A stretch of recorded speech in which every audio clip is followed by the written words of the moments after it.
ready? Is it all good? I think so. Are you sure? Yeah, let me do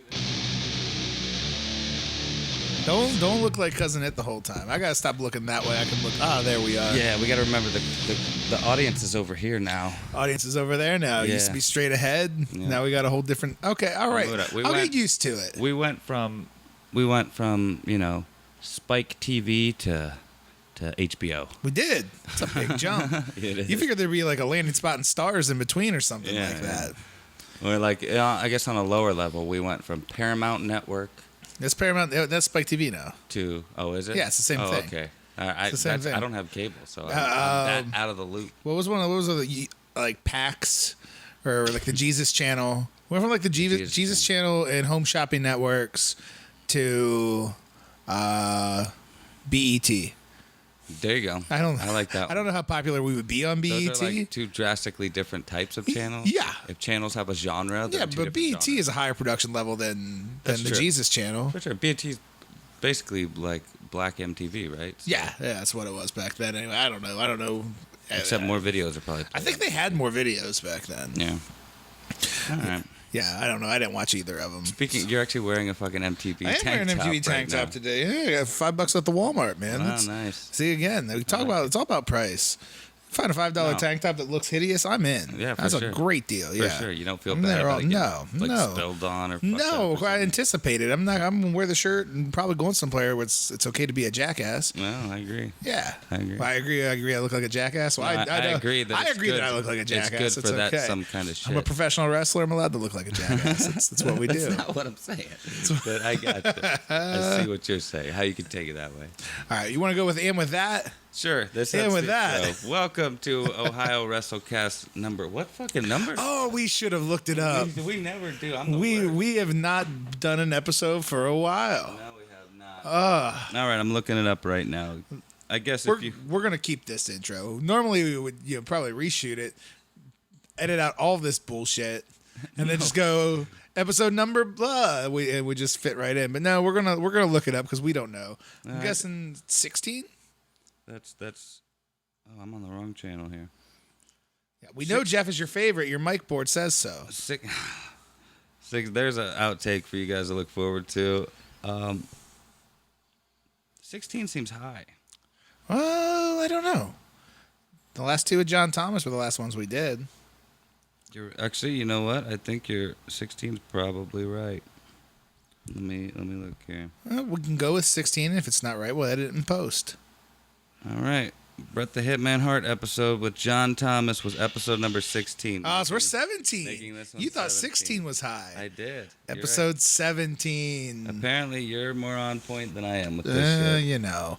Welcome back, everybody. Sorry it's been a while. Welcome back to Ohio Wrestlecast. It's been busy. 16. We filmed those 2 episodes with John Thomas, and it turned me off from podcasting forever, but we're back. Yeah. No, I'm kidding. Those were a lot of fun. There's we had the one with the power outage, which was interesting, and then we had a very good Bret Hart episode, and thank you, John, for coming and hanging out with us and shooting the pod. I hope you had fun.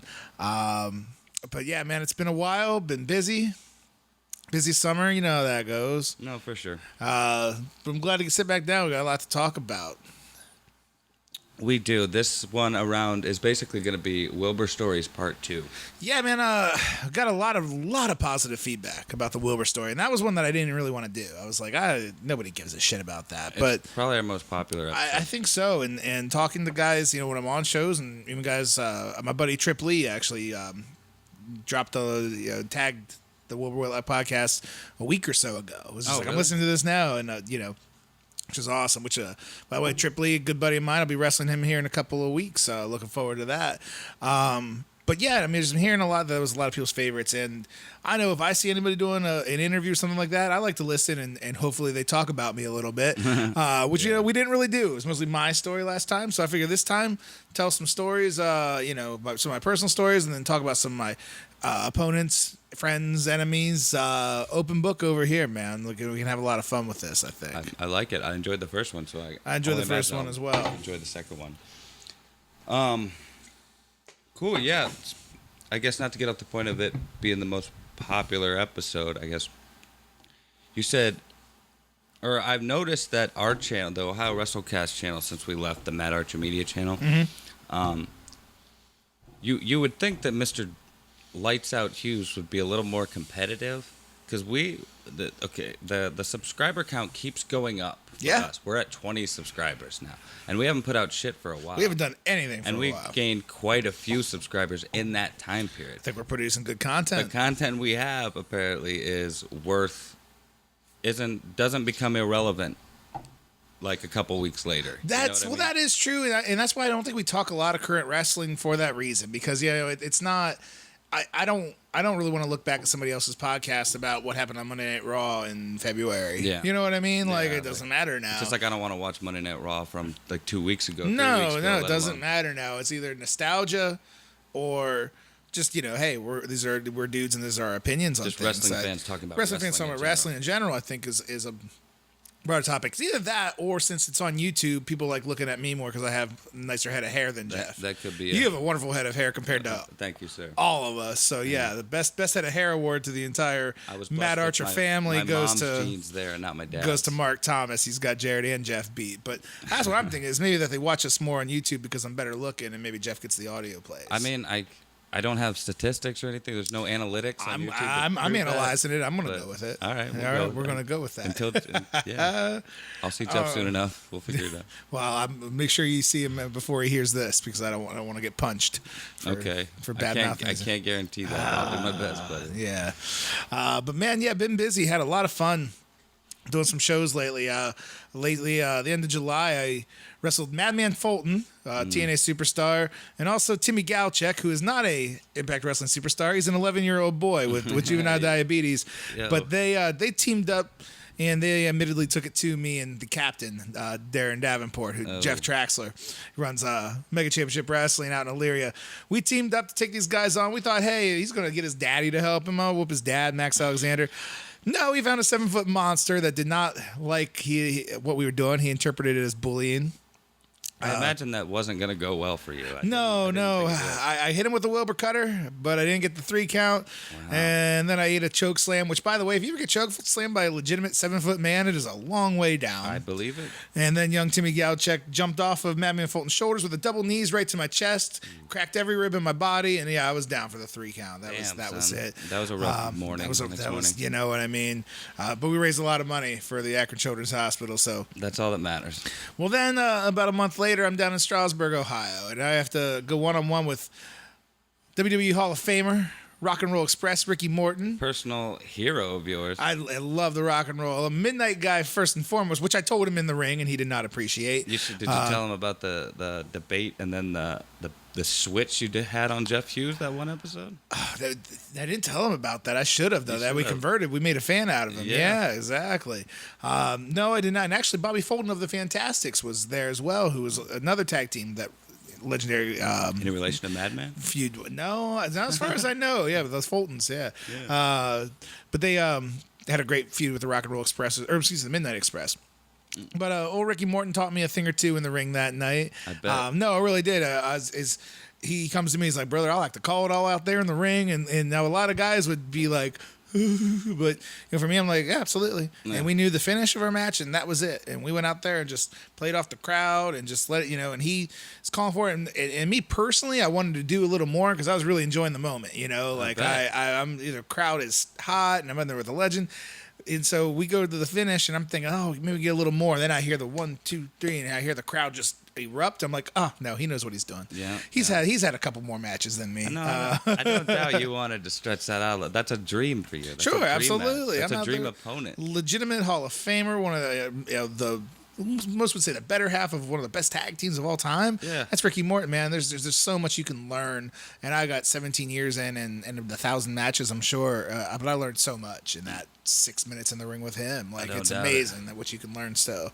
I believe it, sir. And that was actually a benefit for autism, the Northeast Ohio Autism Group. We were able to donate a lot of money for that great organization. My youngest brother Brad, who is autistic, he was there. Yeah. Ricky Morton awarded him a title belt. Oh, wow. Which was really, really cool. Yeah, nice. And really, really good show, man.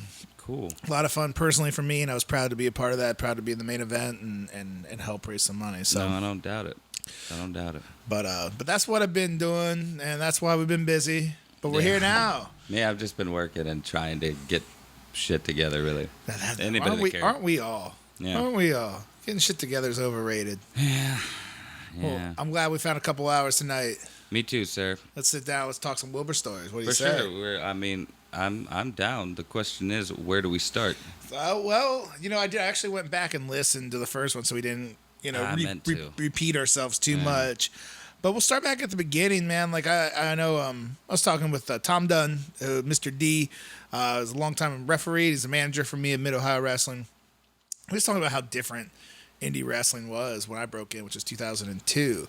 And then we talked about training, and was versus the back of a pool hall, and then we moved to this abandoned library. And I don't know. I've gone to other people's schools and things like that, and I've helped train, and everybody does different things, and you can, you like a lot of stuff that other people do, you dislike or what have you. But we used to do some unique stuff when we trained, man. And there's stuff that sticks with me to this day.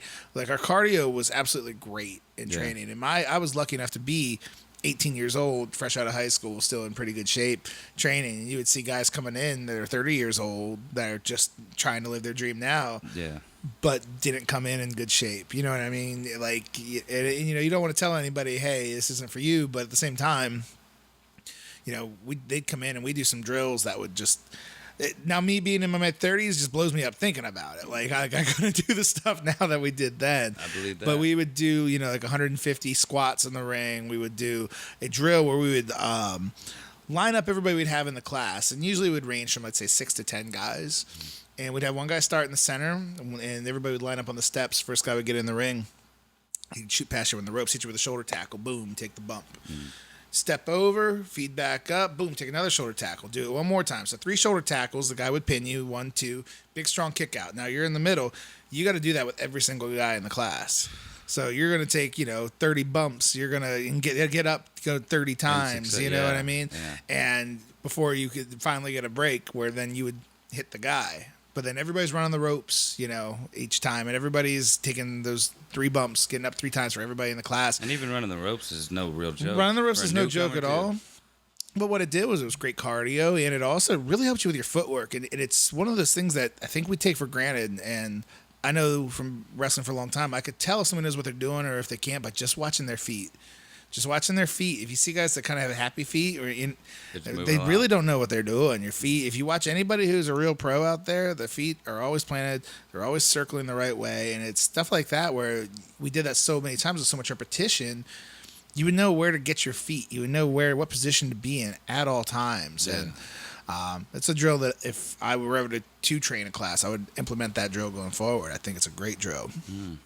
I never thought about that. No, I like that drill a lot. And we would always go over certain spots like your basics, your headlock, shoot 'em off, shoulder tackle, step over, hip toss, arm drag, body slam, feet to the floor. But the thing is that you see that and it seems so routine to guys who know what they're doing. It's not. It's a lot of things for 2 people to get in rhythm on. And if you equivalent is dancing. You know what I mean? Two people have to be on the same level. Even if you're the greatest dancer in the world, you hit the dance floor with somebody who doesn't know how to dance. It's not going to look good. Dancing with the Stars, man. Dancing with the Stars. They're teaching them. It doesn't look good because it has to be your 2 people working together. Yeah. So I mean, I thought that was something I kind of wanted to share, some of those training stories. And it's fun to talk with guys in the back that, have different sort of training stories and different venues, like different, nowadays, like if you ever see like the WWE and the Performance Center, like that is so state of the art. Oh, yeah. That's insane. There's some reputable schools that have really good, training centers like that. Not where I came up. No, we were in an abandoned library. It's not where most of the legends came up. No, it wasn't. But, and that actually led me to want to talk about my trainer a little bit, Shasta. I had gotten in touch with him about a month ago or so, and he had mentioned that he listened to our pod and listened to the Wilbur Whitlock story, and I haven't talked to him for a few years. Luckily, I had to think back. I'm like, I didn't say anything bad about him, did I? Which I did not. I did do a Shasta impression, which he verified that I did do. I remember that now. Yeah, well, we all have one. Shane Sensation, he has a great one. I have a pretty good one, too, but yeah, it's hard to talk about Shasta without doing the Shasta impression, which Shasta was my trainer, Kevin Ballou, and he was well over 300 pound, probably about 6'2", 3", big guy from Georgia with a big Southern drawl. Okay. And this guy has charisma in spades. Like, when he walks into a room, you want to fucking talk to him. That's just Shasta as a whole. But, you know, like, what's cool is I learned, you know, he's our trainer, so he's teaching us everything. But I learned so much from him going over to his house and eating pizza and smoking dope and watching a wrestling pay-per-view.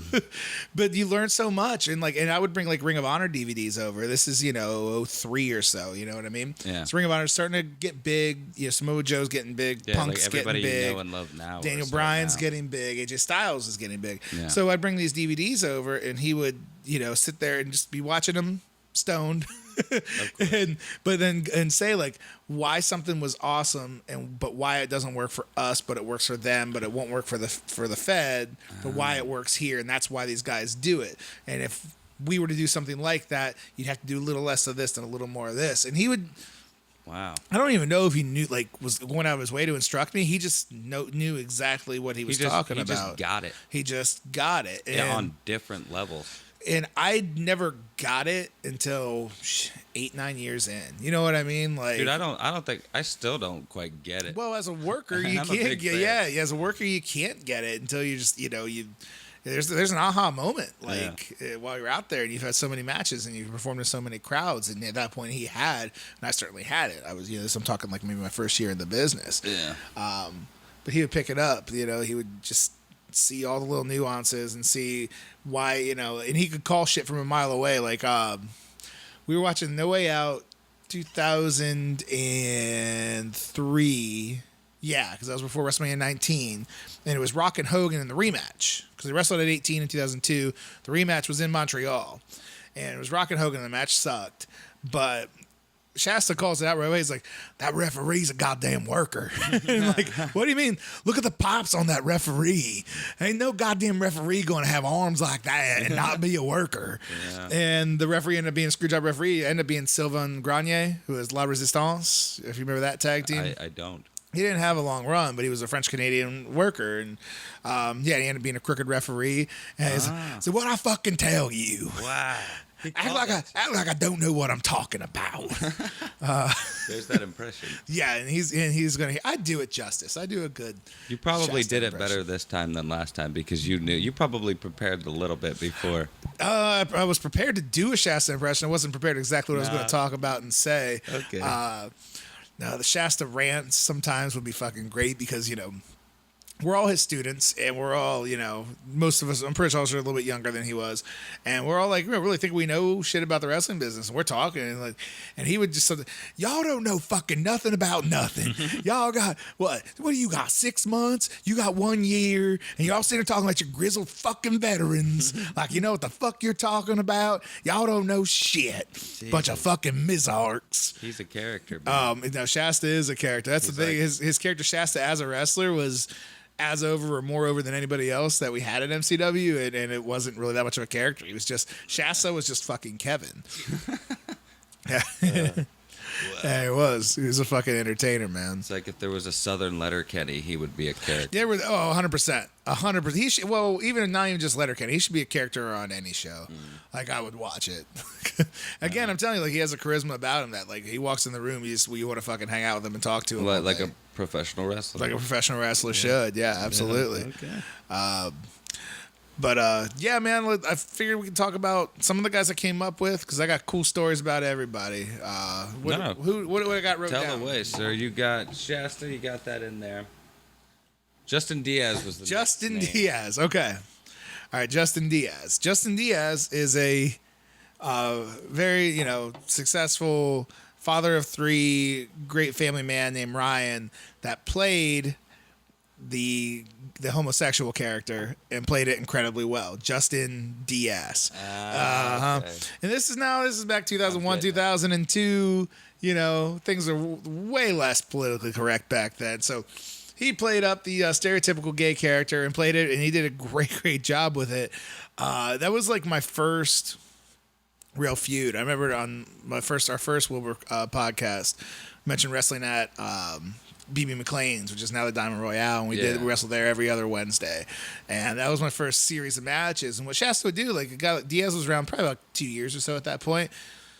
Shasta didn't want me wrestling other students all the time. Like, he wanted to wrestle guys that knew what they were doing, and that's what makes you better. Because I was coming in 18 years old, full of piss and vinegar, seeing some really cool spots I saw in Ring of Honor, and being let's do this and this and this and this and this. And Diaz would be like, well, we can do that and that, but we got to space them out, and this is what, and made me better.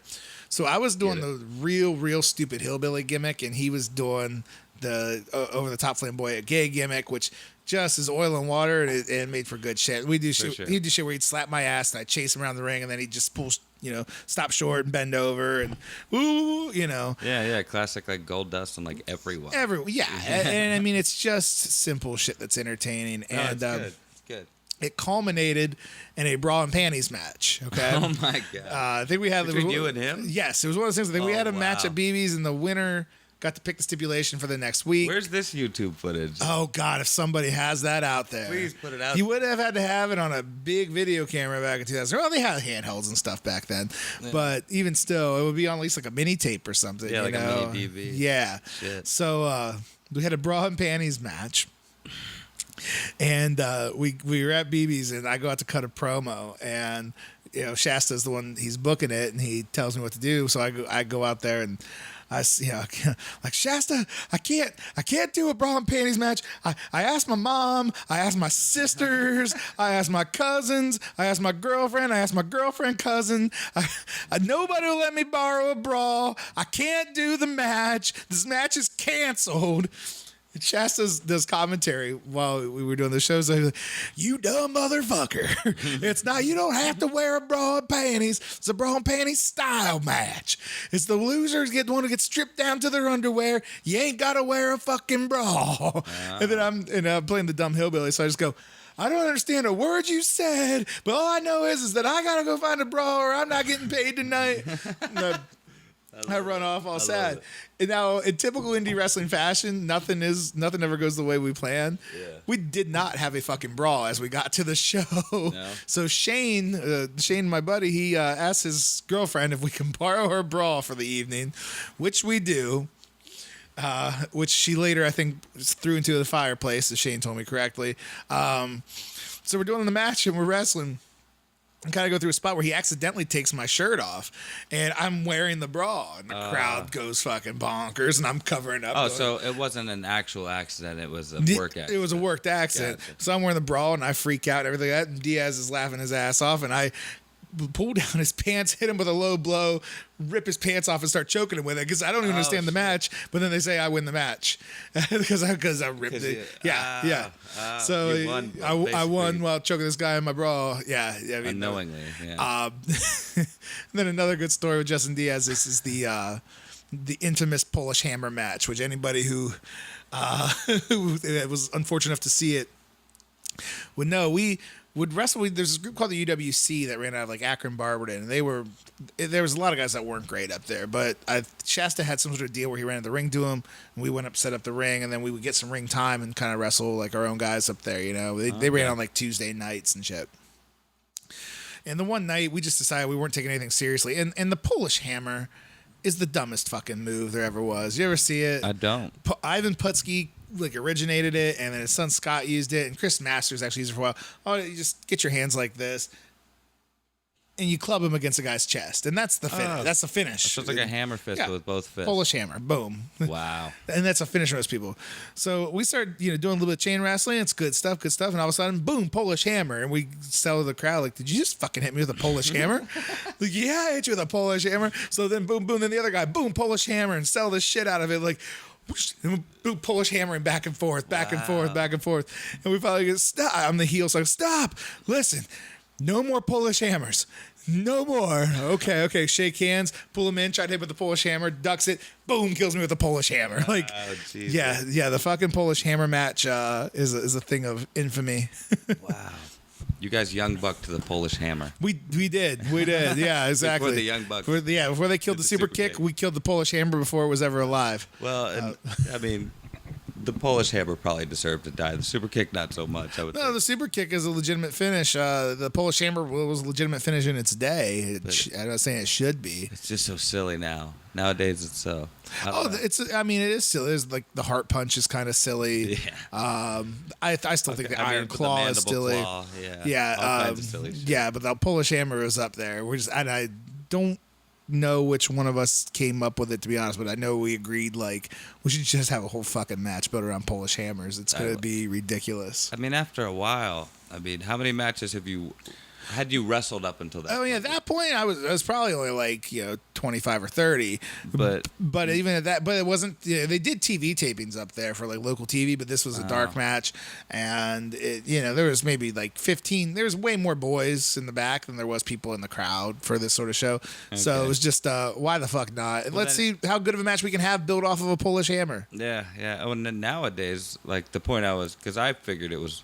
I forgot you said it was so early in your career there, but like nowadays I could see like doing all kinds of crazy shit just for fun. Oh yeah, because you've probably done it all at this point. Like, is there anything you haven't done?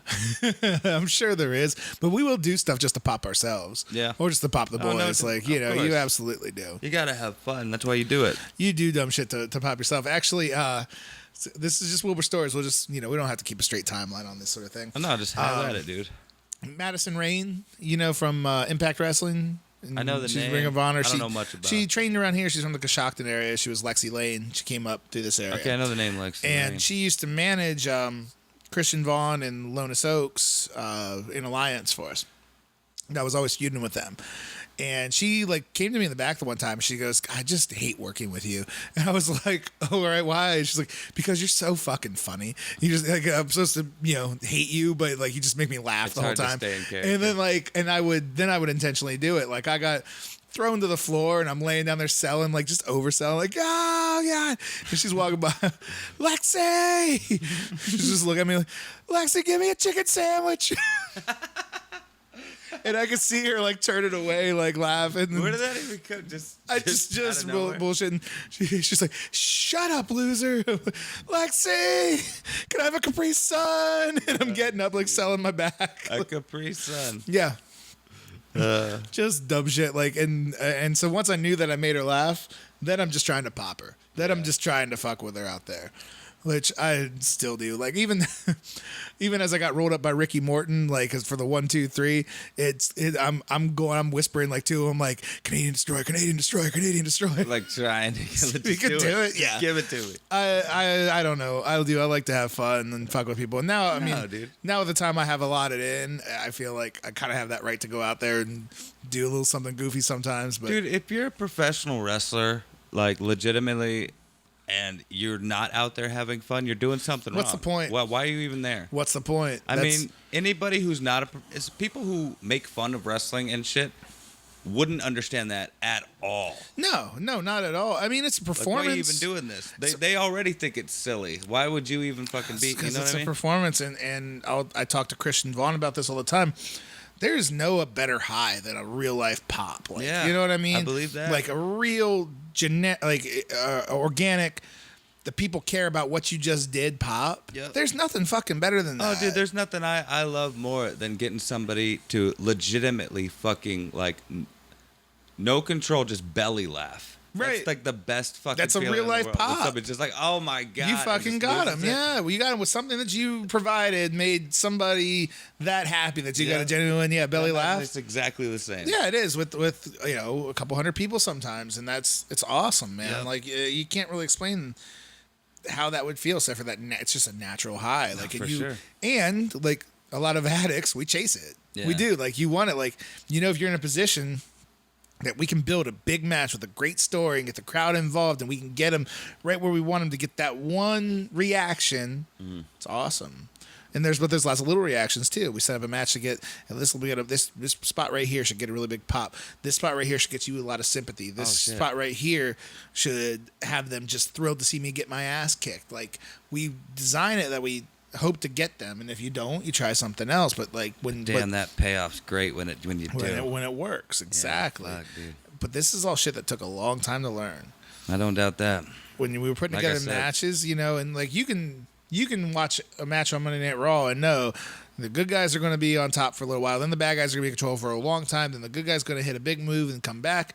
And then somebody's winning and losing. Like that's the layout to a match. But there's a reason why you do it. There's a reason why it works, and there's little ways that you can tinker with that. Yeah. It's like I said, I think it was, I don't know if they were both on it or if it was just Sami Zayn or Kevin Owens. One of them said this, and it might have been Jericho's podcast. I think I have heard them both on Jericho's. And I've brought it up on the podcast before, so you probably remember me saying this. But they said one time that they learned at one point, I don't know where it was, somewhere on the indie scene, that a great wrestling match is just a series of moments. A series of really well planned out, thought out great moments. Yeah.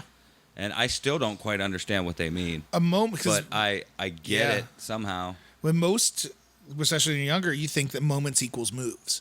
Moments equals moves. So you need to hit me with a really big move to get the crowd back into it. And sometimes that's true. I think it's more like, but it's a moment. Like scenes in a movie. Like part of this story is playing out here. Yeah. And they do it maybe sometimes through moves, but sometimes it's a hybrid of both storyline and move. It's beautifully done. I guess I do understand it now that I think a little more than you even thought in the first place. yeah.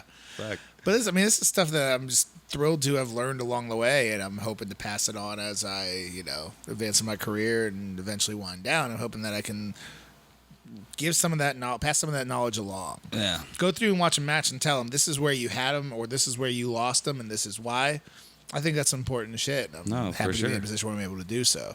I learned that with the next guy on our list, man, Jebediah. I was when I saw this name, I was like, don't know that name, like it. Jebediah started as Jebediah Yoder. He came out to Amish Paradise. I knew it. He was a baby face, and he was a great baby face. Never spoke one word. Didn't have to. Came out was the Amish warrior Jebediah.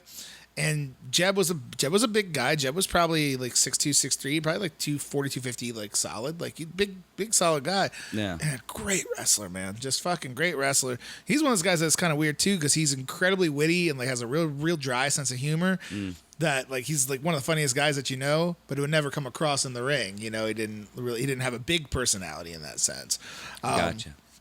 But Jebediah is actually the guy that I was wrestling with when I really had that aha moment when we talked about earlier. Like, I fucking get it. Because this was later on. This was in like 2010, 11. Jebediah is a heel, and he's a great heel. And I'm wrestling with him. We had a series of matches, and I'm the babyface, of course. And Jeb is, hit me with this like a body slam. And I'm start thinking like, like I'm selling, it's time to get back up. And I hear Jeb is just like, stay down. And Jeb is just going, all he could say was Jebediah. He would just go, Jebediah. And the crowd, every single person in the crowd would boo the shit out of him. Yeah. And I'm laying there on the mat thinking, why get up? What, you know what I mean? Why go to the next thing? Is all he has to do is hit a body slam and say his name, and everybody in the crowd is reacting. Yeah. Why get up? You're Why right. go to the next thing? You're right. You know what I mean? Wait till he's ready to go to the next thing. Like that was like an aha moment. Like, this is wrestling. No, dude, one body slam, one saying your name, and me selling can take 1 minute of a match and have everybody invested. That's fucking wrestling. You're right. This is a weird analogy for it, but like the way, like you played like games like Theme Hospital or Theme Park. Yeah, I love Theme Park. Like everything's going smooth. You got way more money than you need. Why upgrade right now? Yeah, let it ride. It's essentially the same thing. Let it ride. Just let it ride. I mean, did you get a Tinder match? I did get. Look a at you Tinder go. You match. act like I don't know what that ding is. I did. That's why I was like, wait a minute. And now that I think about it, let's pause right here. I gotta turn the fucking Buffalo dip down or something. All right. So we're going to jump back in. Buffalo chicken dip is looking good. It is. All right. Jebediah. It's smelling good. We'll get hit there soon. Well, Jebediah and I, I really learned, just how to get those little nuances in wrestling. And then Jebediah and I actually had one of my, top 5 without thinking about it. Probably top 1 or 2 matches I've ever had in my life. We had the anniversary show, 10-year anniversary show for MCW at our building in Alliance, the old Stephen Barry's that I mentioned before. Gotcha. Packed this place. We had Nigel McGuinness was on the show. He's the only real big name, but we packed the place and we built up our feud to a Singapore cane match, which usually isn't the best. Gimmick match that you can see. We did 4 kendo sticks, hung them from each turnbuckle, Okay. Every turnbuckle had one. Okay. So almost all your on a pole matches usually aren't that great. Yeah. I would, honest to God, put this as like the best on a pole or best kendo stick match there ever was I've ever seen. Wow. Incredible shit. We were beating the shit out of each other, but making it make sense. We did a spot that I called the root spot, where his manager held my arms through the ropes, and he just whipped the shit out of my back with that cane. Wow. And I told him, I said, go like, the first 2 or 3, go slow. 1, 2, 3, a little more, then maybe like 5 in a row. And he got to like number 2, and I was like crying. I'm like, oh God, I don't want to do this anymore. I don't want to do this anymore. Yeah, dude. He got them all out. About 10 whips of that kendo stick right across the back. Do they feel as painful as they look? Because I know all those sticks make a lot of noise, and they don't don't get better. You don't get used to it. So they just hurt as worse. bad as it sounds and looks. It's horrible. It actually hurts way worse on your back than it does on your head. You'd be better off getting hit between the eyes. It hurts. It's just not that harmful, really. No, it's not harmful. You're gonna welt like crazy, but you're not gonna break a rib or anything like that. Right. Yeah. That's why people could take it. Well, right over there, Walt. You got some itches. You whip with a Singapore cane? No, I don't think so, pal. So we did that spot. We did a bit where, this was a wrestler GQ status. He always his thing was like take any spot and just do double. So he was just like he's going with the match. He's like, what if you grab 2 Singapore canes at once? So we're like, all right, we can do that. So we did a bit, where I had 2 at once. What is that, like 12 sticks? Yeah, pretty much combined. Yeah, So whipping him with 2. We do a spot, and Jeff and Josh were both there. And Jeff missed this, and Josh saw it, and Jeff didn't catch it last time. When I'm a babyface, I would usually do a suicide dive through the ropes. Okay. I did it with the cane. Oh. I hit the ropes, dove through with the cane, and like clotheslined him. And Josh was like, Jeff, he's going to dive with the cane. And he's hitting him, and Jeff missed it, like somehow. What the fuck, Jeff? Yeah. But then the finish of the match was just I mean, one of those things, sometimes simpler is better. Jebediah held me for the cane shot from the manager. I move out of the way. The manager, bam, blasts Jeb. The manager, oh shit. This guy had Dr. Dale Pierce, rest in peace. He actually passed away from cancer last year. Okay. Great guy, man. He was a character and a half. But this guy had heat for days. The crowd hated Dr. Dale. Yeah. So he hits Jeb. Oh no. He's wearing this like cabbie hat that was legitimately dusty as all hell. So I waffle him right on top of that cap with a cane. Boom, dust flies everywhere. The crowd goes nuts. Jeb swings with the cane one more time. I duck, hit him with the cane right between the eyes, turn around, cutter. And I didn't ever heard a pop like that before, man. 1, 2, 3. Incredible, incredible. And Jeb was never a guy who get like any sort of like real emotion after the match and shake your hand and be like, all right, good job. Gave me a big ass hug. We knew we killed it that night. I had a DVD of it. I'd like to see that match. Somebody out there has it. Somebody, because we issued out a lot of copies of those DVDs, and don't blame me for being irresponsible and losing mine. If you got it, either post it and send me a link, or send me a copy. I'll post MCW it. 10-year anniversary show, Jebediah versus Wilbur Whitlock. Either one of those scenarios, I'm down for. Hell yeah, man. Let's talk about Shane. All right, Shane Sensation. I like the name. Shane Sensation. He hails from the right hand of God. Oh, God's creation. Wow. Shane Sensation. God's creation. Is that his name? God's creation. Shane Sensation. Bravo, right? Sir, if you're watching, he was the last guy to kind of graduate the training school before I got there. And I always thought he was basically my age because he looked like a kid. He's actually a few years older, and he's going to hate that I mentioned that. He's blessed. What is he talking about? Well, there you go. He was a team with Chris Cole, who I should have wrote down. Chris Cole's still one of my... These two guys are both 2 of my best friends today from wrestling. Neither of them wrestle anymore. But they were a tag team. They always wrestled at B.B. McLean's, and they were just young shitheads was basically their characters, and they were so fucking good at it. They must have really been young shitheads. Yeah, they really, really were. But Shane has the looks, man, of like a rock star or a wrestler. And you know what I mean? He has like everything. He has the it factor that just, that seriously nobody else I've came up with has. Like Shane, you look at him, you go, that guy's a fucking star or something. Is his last name Altamore? Yep, sure as shit. I see him pop up on Facebook. I'll tell you, because you're a friend. He definitely looks like he's in a band. He looks like he's somebody. Yeah. Which is exactly what you want as a pro wrestler. You want to look like you're somebody. Okay. I don't, man. So that's who that guy is. I look like a dude. I'm a dad. Like that's who I am. That's what I look like. Now I can go out there and I can put boots on and go out there and put a mean face on and wrestle and fucking, and you'll probably believe it because I'm pretty good at it. But Shane looks like a fucking superstar. And he always did. No, he does look. He looks like a pro wrestler now that I know he's a pro wrestler. And I think he was hurt for a little while, like before, like right when I made my debut. He wrestled AJ Styles at the Civic Center in 2002. No fucking way, dude. He is my favorite wrestler. Yeah, he's my favorite wrestler. And right now. he had maybe 6 months of wrestling under his belt at that point. He was nervous as all hell. Fuck, dude, I could have done that. But I could have done that shit. He had a great match, though, man. Had a great match. Took a Styles clash from the middle rope. But yeah, only 6 months under their belt. I like at that time. Well, no, I would have been too young. But you see what I'm saying. They had a match with AJ Styles at the Civic Center, and that was AJ just kind of starting in like TNA. Yeah. But still, it's kind of funny that one of my best friends wrestled, maybe the best wrestler on the planet. That's super cool. Pretty cool story. But I think so. I had debuted in February of 2003, and I think he was hurt like around that time. Because our paths finally crossed a little later in 2003, and I knew that Shasta said he wanted to have like a feud, and like even like the guys that we trained with looked at me like, oh, that's gonna be good. Yeah. That's because Shane was fucking nuts. Shane would do any sort of high spot. He did tons of tables, ladders, and chairs matches with him and Cole versus Shasta and Brain Damage, where he took a Rikishi driver, which Shasta called the Shasta driver, off of a ladder that was inside the ring through 2 tables on the floor. Fuck. Yeah, fuck is right. Yeah, that's taking a bump. That's I'm mad. He might have made $40 that night, really? And that would have been a lot more than everybody else made. That's but Jeff Hardy shit, right there. It really was, and Shane wasn't afraid of shit. I know he probably regrets some of it today. I don't doubt that. For $40, yeah, I would too. But I mean, he wasn't afraid of anything. He would always, I mean, it was his signature spot where he would just do a somersault planche off the top rope to the floor. Every time we wrestled, I took that move every single time. And the one time he overshot me and kind of just barely grazed me, and I know his elbow actually crashed into the hard floor.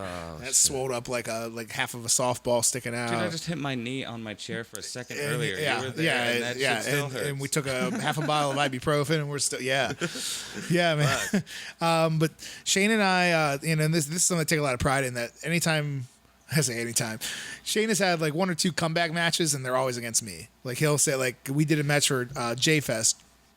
It was the younger brother of Jeff and Mike Meekins, who are wrestlers. Passed away. He was like 21 or 22. He's really, really young. Shit, had a brain aneurysm. Like no way. Yeah, and fuck that young. Yeah. So they put on a tribute show every year for him, and they really wanted Shane because their brother loved Shane. It was like his favorite. So they really wanted Shane to wrestle. Shane was long retired. He's like, if I have a match, it's got to be against Jerrod. And even to this day, Shane he's a hell of a barber at LaBelle's Barbershop. I believe in Cuyahoga Falls. Okay. Great barber. So anybody up north need a fresh cut, go see Shane. The buddies up there are huge wrestling fans, and like we're trying to talk him into one more match. And he even told me, he's like, I don't want to do it, but if I do it, it's going to be against you. And Shane and I always have great matches. We knew it too, even then when we were young. We're like, we beat the shit out of each other in a really safe way. Like, like his kicks would come in kind of stiff, and my forearms would just get a little stiffer, and we would just like, like sometimes they're brothers, you know what I mean? Like you're like fighting even though you're fighting. Yeah. And we just start laying them in on each other, but we knew we'd get out of there and give each other a big hug, and and be good with it. Yeah. So Shane's absolutely one of my favorite opponents, and also some of my favorite matches, man. Like, cool. I didn't know always he tore was the house down with him. I didn't know any of that about that dude that I randomly see on Facebook all the time. No, he kind of hides his wrestling career past, but he has a great one. He's had some big time matches. They wrestled the Dudley Boys at the Civic Center. Him and Chris Cole. Cool. Yeah, man. Yeah. So they've had some really, really good stuff. Oh, he interacted with Mick Foley. This is a good Shane story. This isn't my story. Shane Mick Foley was doing like commentary for a match with him and Cole versus Shasta and Brain Damage. And Cole, where at? This was the Civic Center. Canton Civic Center. Okay, but like what show was this? Just like a we did like 2 shows a year at the Civic Center, usually like April and September. All right. And Mick Foley was on this show, and he was doing commentary, and he's calling spots from the outside. And he told Shane to hit a double arm DDT, and Foley's on the microphone. You stole my move, you little bastard! And at that point, Foley was feuding with Ric Flair, so Shane starts doing the Flair strut. Oh, shit. Taunting him. And then he got down to the floor, and Foley got up and popped him. He took a big old bump. Yeah, that's great. Did they plan that? Or that nope. Was just nope. Foley called all that from the floor. Kudos to Mick Foley. That shows how cool Mick Foley is. Yeah. Well, he wanted to interact. He was having fun with it. That is awesome. Yeah, but and Shane was so good that he could pull that shit off. Shane was one of those guys that you could come up with like 5 moves, and a minute later he didn't remember any of them, and then you'd be like, God damn it, Shane. I'm ADD. I'm sorry. What are we doing? What are we doing? What is it with that name Shane? That immediately makes me think of Shane Branding. They're nothing alike. I was it was a little like. Other than that, they're nothing alike. No, I would agree with that. But the thing is, I would have to calm him down. I'd be like, buddy, like, all right, once we get out there, I got it. Just listen to me. And we'd just have insanely great matches, man. I like it.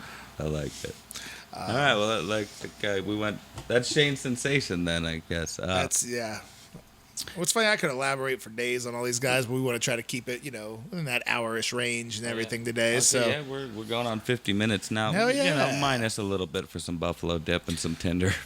But next up on the list is Christian Vaughn. Well, Christian Vaughn, man, that's when that would another name I see pop up. That would be like a 3-parter, just talking about all the shit we went through. He started about a year after I did, and I think he's about a year and a half, 2 years younger than me. He started as a kid, just basically like I did, and we got paired up immediately right away too. And Vaughn is still a guy that really took his shit seriously, which we all should. He really did. Like, he was nose to the grind, never drank, never smoked, never touched a drug, straight edge, and really just nobody was going to tell him not to get in his car and go 8 hours to go do a show and all this sort of stuff. And Vaughn will be the first one to come to me and say, like, you could have done more than that if you wanted to. But I didn't. I was 19 years old and I wanted to get drunk and chase girls all day. Yeah.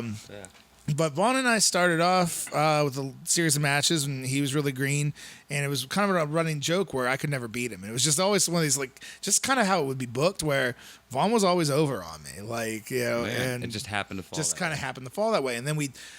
Like 2 years later, would be like, oh, we're gonna run a series with you and Vaughn, and it'd be the same thing. Like, we'd be like, and Vaughn was always the one pushing, like, well, we should get Jerrod to win here for this. Like, well, we'll just have you win, and Jerrod can win the blow off, and then they'd get to the blow off and be like, well, we're gonna have Vaughn win the blow off, and it's like, never fucking beat you, can I? Vaughn, another one of my top 5 matches is the only steel cage match I've ever done, and tell a couple stories about this, man. We were going over ideas back and forth, and had we wanted this to be the best cage match there ever was. And I'll tell you this about a steel cage. Those things fucking hurt.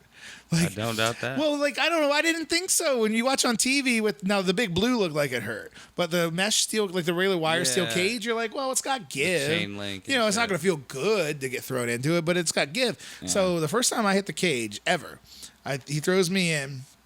I go head first. Like, I'm not putting my hand up. Fuck, it's just a cage. Yeah. Oh, my God, it hurt so bad. And I had, like, a golf ball sticking out of the top of my head. And it's just the chain link? Just the chain link, man. That was around the trampoline back in the day? It's built stiff, man, and the steel cages. Yeah, I guess mine had a lot of give. Yeah, Jeff these went right over that thing. He, like, flopped over. Like, didn't the fence go down? Like, the fence, the half of it just bent in half, and he just, like, flipped backwards over it.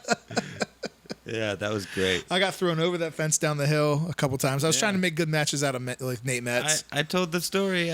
We recreated that like a few months later, like the following year or something, and I threw a rock and it hit Nate right in the fucking head. And he broke kayfabe.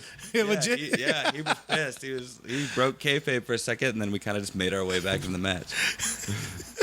Backyard wrestling, people. Backyard wrestling, man. But so we're doing this steel cage match, and I had this idea, and I texted him while I was at work, and I said, what if I hit a pile driver on the top rope? Like how El Generico was hitting a brainbuster on the buckle. Yeah. So we hit a pile driver on the top rope, and he was like, ha, ha, ha. I was like, I wasn't serious when I sent that, but I'm kind of serious now. I think we could do it. And he's like, how do you think we're going to do that? I'm like, well, we got the cage back there to protect me from falling out. But we're standing on the top rope, straight up, and it looks like we're going to jump to the mat, but instead, just boom, and my ass will hit the buckle, and you'll spring back into the ring. And again, bad. Josh was there that night too. Where he's like, he just pile drove him on the top fucking turnbuckle, like, still a spot that I don't think I've ever seen anywhere else. Fuck, dude, there's another one I want to see. I don't know if that one exists anywhere, man. I really don't. The finish was him coming off the top of the cage with a chair with an elbow drop. And he said when he got up there, it was just like, holy shit. Like, dude, it's so high. The top of the cage? Top of the cage. It is so high. That's at least, 10 feet, if not farther? Oh, well, we got company here. Oh, shit. Our guest is here. Hi,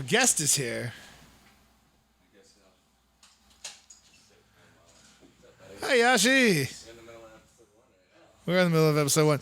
Well, actually, you can chime in on this. You were there, the steel cage match I had with Vaughn where I pile drove him on the top turnbuckle? Yeah. I still to this day don't think I've ever seen that move done before. Or again. No, we're the one. Of not falling backwards to your death. That was kind of, yeah. Shit. There's been plenty of steel cage match. Well, they just being pile drivers in the Fed, too, so. Yeah. But not like that. No, it was a terribly safe spot, but some Canadian stories are illegal. fucking Canadian. Yeah, there's kayfabe broken as a super kick anymore now. We'll get into AEW later.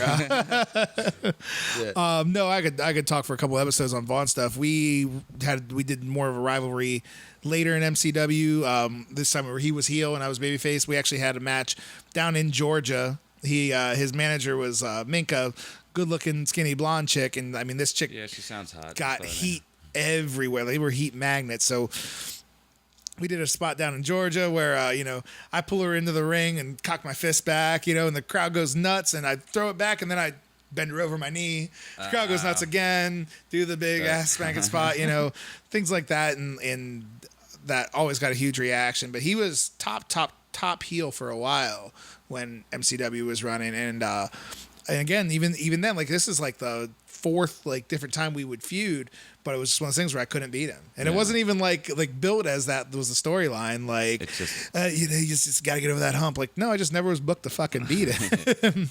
Damn. But again, so to this day, you have never beat him? We actually finally got one over again at a J-Fest show where we finally agreed where I could finally beat him. And then he came back to wrestling again this last year, and we had a bull rope match in Sebring. That was I remember hearing about one of the most brutal matches we ever had. We were beating the fuck out of each other. Really? And I got the win in that one, although it was kind of tainted. The bull rope literally broke in the middle of the match. Because it was a shitty fucking bull rope. It's not supposed to happen. Yeah. So he's out inside the ring, I'm outside of the ring, and that was supposed to be me stopping it was being outside the ring. He had touched 3 buckles. So I'm trying to fight it, and the rope fucking breaks, and he's like, "Oh, you got to touch the 4th buckle now." We tried to save it, we have to be connected, and a bad gimmick ruined what was a good match, but shit. You'll have that. Crowd still liked it. Yeah, you can't all be winners. I try. That's the idea. I want them all to be winners. It's frustrating when you have something like that happen. You can't factor that in. The whole gimmick is that you're connected to a bull rope. Yeah. And then the rope fucking breaks off of your wrist. Yeah. What do you do? Yeah, you gotta kind of just have to go with it. Shit. Well, speaking of other gimmicks, man, did you ever do a casket match? Have I ever? No. I don't even think they have those on the video game. I've done one casket match, and it's everything you can do to try to make that casket work. Yeah? I had a match with Flying Ryan Burke, who's a very, very, very, very good wrestler, and the casket was kind of set off towards the entrance, so it's far away from the ring. So it's by the time we get out there, it doesn't make any sense for us to go back to the ring. So but we set up probably 5 minutes worth of cool spots interacting with the casket. Yeah. Me hitting a cutter from the floor, boom, on the casket. Yeah. So I've done one casket match. I've done a handful of ladders / TLC matches, and fuck, man, ladders hurt. I don't doubt that. Fuck, ladders hurt. They just do. That's something we'll get into on the AEW episode. Well, I know. But ladders, they're real. They're real fucking ladders. You can't gimmick a ladder. You just can't. They're. I mean, there's times where in WWE where it clearly seems like the ladder was made to bend there. That being said, you can score. You can gimmick a ladder a little bit, where they could actually give. But anytime else, if you're getting slammed on a ladder, you're just getting slammed on a ladder. Yeah, no, it fucking hurts. And as crazy as it is, you want to get slammed on as much of the ladder as you can.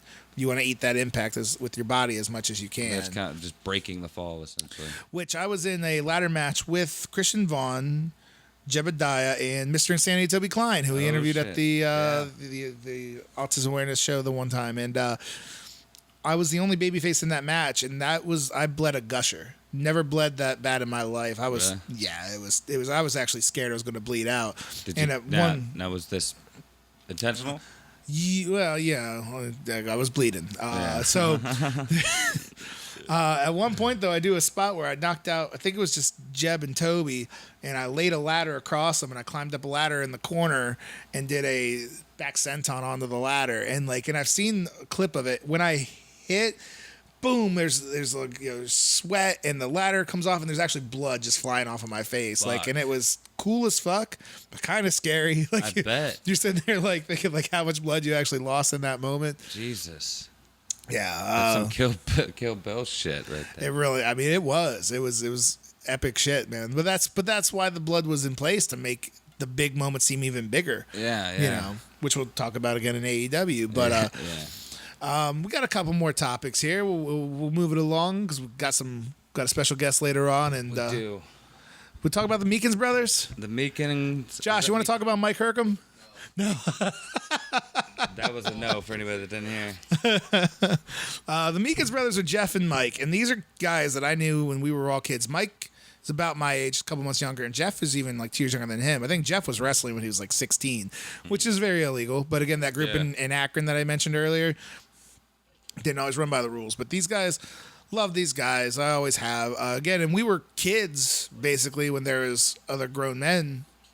Late 20s, early 30-year-old men doing this, and we're kind of, we thought we knew we were doing wrestling wise, but as far as just being in the real world, you know what I mean? Like, and guys just, you talk about drinking and fucking and everything like that. Like, we weren't really there yet. Yeah. But both Jeff and Mike, still good friends of mine to this day. I'll start with Mike because I've had more matches with him and more personal interaction with him. Mike and I were in a lumberjack strap match one time at MCW. So all the wrestlers, we bought a bunch of cheap belts, leather belts, and kind of tied them with tape so they looked like leather straps. We gave them to all the wrestlers out. And then Shasta, never being one to dodge making a dime, held a raffle. And I think it was 4 or 5 fans that won the raffle got to have a strap and be out on the floor. Oh, wow. Luckily, I was the babyface, and Hercom was the heel. And so, with the boys out there, when you get thrown to the floor, the boys are kind of, we're working the shots a little bit. It didn't feel great, but they're not trying to kill us because they fucking hurt. Of course. But Hercom being the heel, when he got thrown to the floor, oh my God, the fans were beating the shit out of him. And then, I seen him literally trying to scramble back in the ring, and I grab him, and I get big eyes to the crowd, and I whip him to the other side of the ring where more fans were, and they just, and he's like, them do this. And he's like, you motherfucker. I'm like, I had to. Did you hear the pop you got? Shit, if it was the other way around, he would have done it. He would have done it, yeah. But Mike and I have always had great matches. Now the thing about them is Mike Hercom, we always say just stop being shitty. Like Mike Hercom will fucking be a worker just to be a worker. Like, he'll tell you that the grass is red just to see if you believe it sometimes. He's that kind of guy. Gotcha. But Mike and Jeff, Jeff is a fucking great wrestler, and I've had less matches with him. And Jeff is a little bit like Shane in the sense, too, where if you go over 10 things with him, he won't remember any of them. He'll just be like, wait, stop. Hang on. What are we doing? It's like, Jeff, goddamn, okay. Then once you get out there with him and you kind of walk through it, like, he's awesome. Okay. He's a great wrestler. I actually have feuded with him and teamed with them both throughout the years. There's a couple of guys that always seem to have our paths crossing. And actually, Jeff, I'll be wrestling the 28th at the Suicide Awareness Show at the Stark County Fairgrounds. Gotcha. Triple threat match, me and Jeff Meekins and Trip Lee, which is a match that I'm really looking forward to, actually. People look out for that, people. Jeff and that threesome was the tag team when I wrestled X-Pac. Oh, really? Yeah. Jeff is the one who put together that show. And he found out the hard way that running shows is not easy, man. I don't doubt that. He had big aspirations, and he put on it was a good show wrestling wise by all means. But I don't want to know the business side of wrestling. It's a scary side. I like being creative with stuff, and of course, I like performing. Yeah. Start talking business and sponsors and where money it has to allocate and everything like that, man. It's not for me. Jeff tried it on, and and it's overwhelming.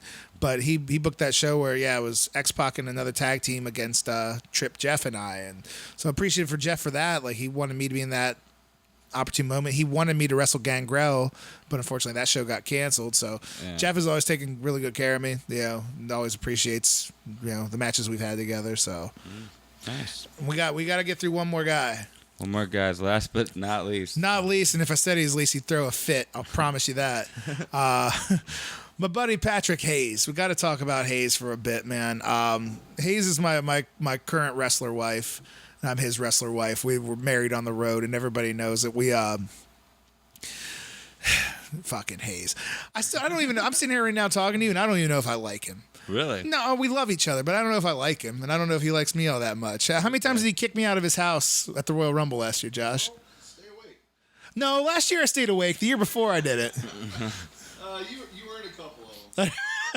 I don't even remember what I did. So he's like a brother or something. Yeah. Well, as my brother's sitting here right now, I tell you, I get along with my brother a lot better than I get along with Hayes. Gotcha. So he's my asshole brother, I guess we could say that. There you Yeah. go. But that being said, he probably is my absolute best friend in wrestling. Like, we get our kids together to hang out and stuff like that. Like, we all went to go see fucking Toy Story 4 at the drive-in movie. Like, when it all comes to like real life, like, we really do love each other. But then, like, when it comes to wrestling stuff, or even me not being able to go and hang out at the bar after a show or something, that's fuck you, motherfucker, piece of shit, fucking asshole, that sort of thing. Gotcha. That being said, also easily one of the best guys I've ever been in the ring with. Yeah. Dude's incredible. He's really, really, really good. No, I've had the opportunity to see him wrestle you. We see us live, and his chops are real. His I chops believe are it. the real They were fucking loud. deal. But we actually developed this rapport. It was a match at Mid Ohio, and I might have talked about this in the first pod. But I had been out of wrestling for a little while and wasn't really sure if I was, how good I was going to be able to continue. But the opportunity to wrestle him for the Tri-County Championship, which is like their Intercontinental. Okay. But we were on the main event, and Hayes, is coming up with the match, and he's like, "This is your night, man. This is your moment. Let's get you some good stuff." So we came up with a couple cool things. I'm like, "All right, and right here, how about the finish?" He's like, No. We got to get more. We got to make this bigger. So Hayes just kept building on. And it was getting bigger. And I'm thinking to myself, I'm like, man, this is too much. I'm going to lose the crowd.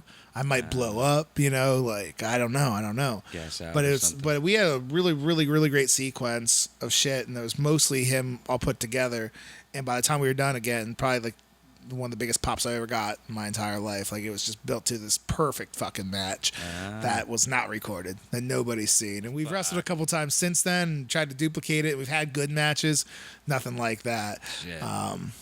But every time I'm in there with Hayes, man, it's always a blast. It's always physical. And especially, we talked about this before, where if you're wrestling your buddies, man, like it's all right to beat the shit out of each other a little bit. Like, we just go out there and beat the shit out of each other because we're definitely going to go get a beer. You're both fully aware. You know in the end it's going to be exactly. Okay. And it was all to better the match. It is to better the match, and we don't have any hesitation at all to lay it in with each other, And those can lead to some guys really, know really each good other's matches. limits and shit. Well, I don't know about that. I don't think he cares. You guys think you know each other? Possibly.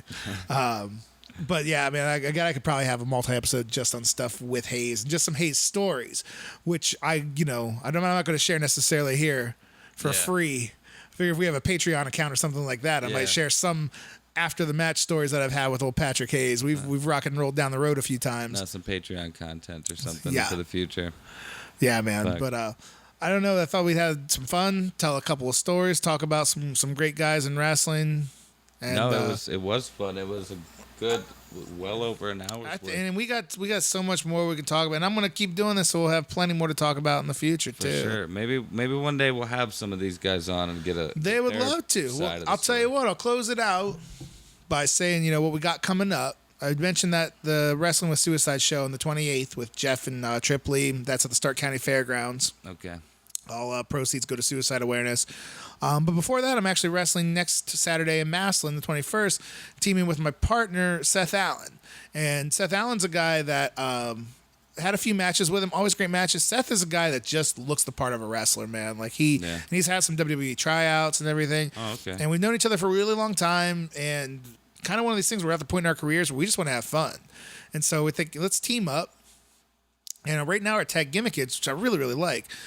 With social media and everything now, like, if you're following a wrestling promotion on Facebook, you're not stupid. You know that there's more independent promotions than just the one in Massillon. Yeah. You know what I mean? Definitely. There's other promotions. There's lots of other talent. So we have the tag titles for Mid-Ohio Wrestling. And our thing is now, it's like, bring us the top tag team from this group in Akron. Bring us the best tag team from these guys in Pittsburgh. Bring us the best tag team from Cleveland. Bring them all in. Like, and we're making these titles seem like, we really believe in these fucking titles and we believe we're the best. Come down and take them. And it's not even, we're heels technically, but at the same time, we're representing the company. We're the best guys here. Bring everybody else in. Try to come take it. We're looking forward to the scrap. Gotcha. We're going with the name Bars and Stars because he actually served in the military, and I consider myself to, be patriotic as well. and we like to go get drunk in the bar after the show. So Bars and Stars, I think, is the team name going forward. Sounds right to me. Come out, man. Just high aggression, high intensity, looking for a scrap. I think that's a pretty fun deal. I'd look forward to watching a team like that. Sounds entertaining. Yeah. So that will be on the 21st in Massillon, Ohio, at the Holy Trinity Lutheran Church. 21st, people. Yeah. Holy Lutheran Church. But, Holy Lutheran Church. Holy Lutheran Church, Batman. But I suppose we ought to call this one because we got to take a minute, regroup. We're going to knock out another episode. Yeah. And episode 18 is going to be Yes, it will be. going to be a fucking trip, isn't it? It is. It's going to be a trip that we might not come back from. We might not. We might need Stitch and Walt to play mediators here. 18 might be the last episode. But with that said, thanks for watching, everybody. Don't forget to like, share, and subscribe. If you've liked this episode and haven't seen the first one, the Wilbur Whitlock story. I believe it's episode 8 in the archives. Thereabout. About right. Yeah. And it's one of our most frequently downloaded one. I really enjoyed listening to that one as well. So For sure. And if you want to get ready for this next episode, check out the what was that?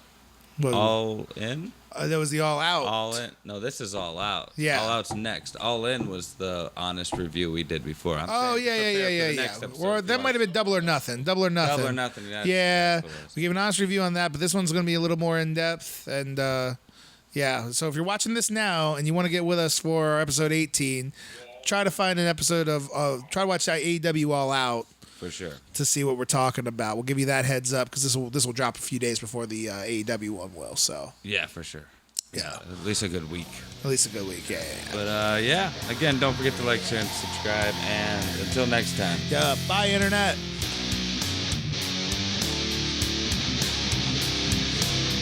Jerrod gets up to grab a beer. Oh yeah, you could have grabbed it.